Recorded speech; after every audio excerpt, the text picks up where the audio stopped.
Release the pain. See, if I were to sum up life in 2 terms, it would be pain management and acceptance.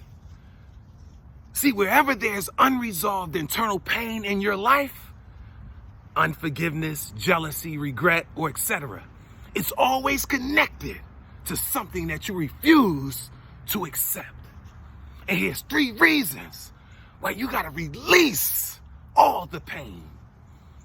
Number 1, the same pain that you refuse to release is the same pain that's blocking your emotional harmony and keeping you mentally in bondage.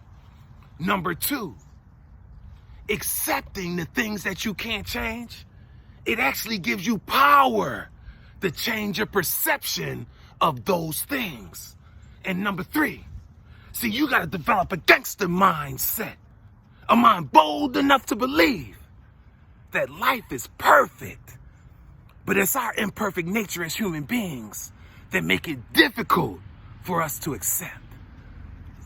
See, harboring internalized pain is something that a lot of people deal with, and most of them don't even realize it. See, I've shared much of my experiences. I've harbored internal pain from how my mother treated me throughout my life, all the way until I was in college.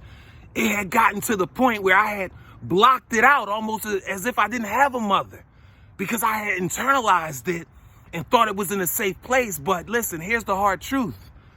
Whatever you don't work your way through, you don't get through. So once I had to address it and was able to release it, but here's the thing that I experienced with a lot of my coaching clients, and this is how I realized how deep the barrier is. Because if we happen to talk about it and say, for instance, I'll say, do you think that you're harboring some negative feelings or some anger or some pain? It's not what they say that shows me, it's how they say it. So if someone responds like, oh, I'm totally fine. You know, F them. They could die in hell for all I care. They don't impact my life. They out of my life, so I'm great. Come on now. There's a disconnect somewhere, because yeah, your words are saying you're great, but the way you're saying it, it's obvious that it triggered some anger.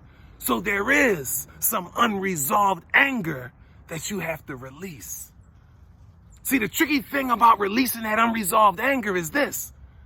The longer you hold it in, the more your mind tries to normalize it. So your mind is going to make you over time think you're good. But the truth of the matter is you're not good. And this is why you see a lot of people that go through a breakthrough or a transformation, they feel so amazing. And you'll hear things like this. My God, I never knew how much weight I was carrying. Or, yo, I feel like a new person after I forgave him. Or, you know what? I started looking at that situation a different way, and I feel differently about it. Never forget, whatever you don't take time to work through, you never will get through. Never forget, my friends, you were born to be great.